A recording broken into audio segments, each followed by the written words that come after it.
Il nous faut apprendre à connaître Christ pour être semblable à Christ. Éphésiens 4:20. Apprendre, c'est acquérir de la connaissance. Pour apprendre à connaître Christ, il nous faut d'abord voir Christ. L'œuvre du Saint-Esprit consiste à former Christ en nous et à faire de Christ une partie de nous-mêmes. Ce qui de Christ est introduit en nous est le global des vérités spirituelles incrustées par l'expérience de notre être intérieur, par les voies de Dieu. Fais-moi connaître tes voies, alors je te connaîtrai. Exode 33:13. C'est le côté difficile à rendre clair lorsqu'on parle de connaître Christ. Il est difficile de faire saisir qu'une œuvre préalable et profonde doive s'accomplir en nous avant que cette connaissance intérieure soit rendue vivante, effective et pratique. Ces deux phases, dont la première aboutit au brisement du moi, au zéro de nous-mêmes, ne peuvent être discernées dans l'esprit que lorsqu'elles sont réalisées en nous.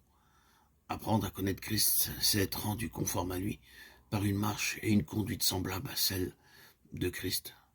Cela signifie le ciel ouvert, Christ révélé à notre cœur par le Saint-Esprit, où nous sommes dans l'expérience de cette vie, et par elle nous possédons la connaissance dans l'esprit de ses paroles et leur signification.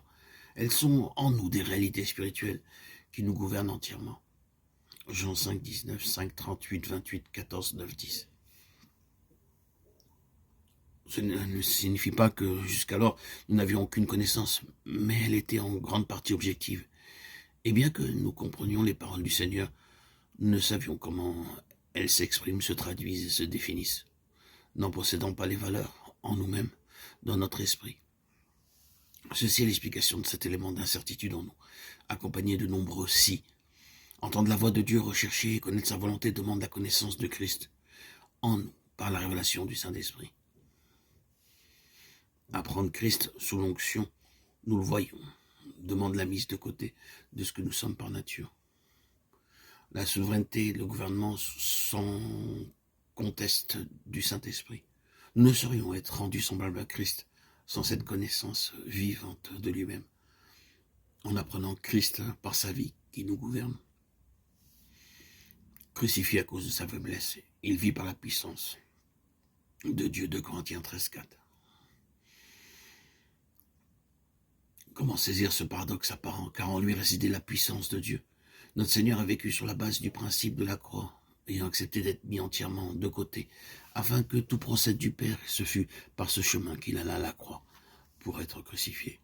Ainsi, la faiblesse de notre Seigneur se définit par sa soumission, son obéissance, sa dépendance absolue à la volonté du Père.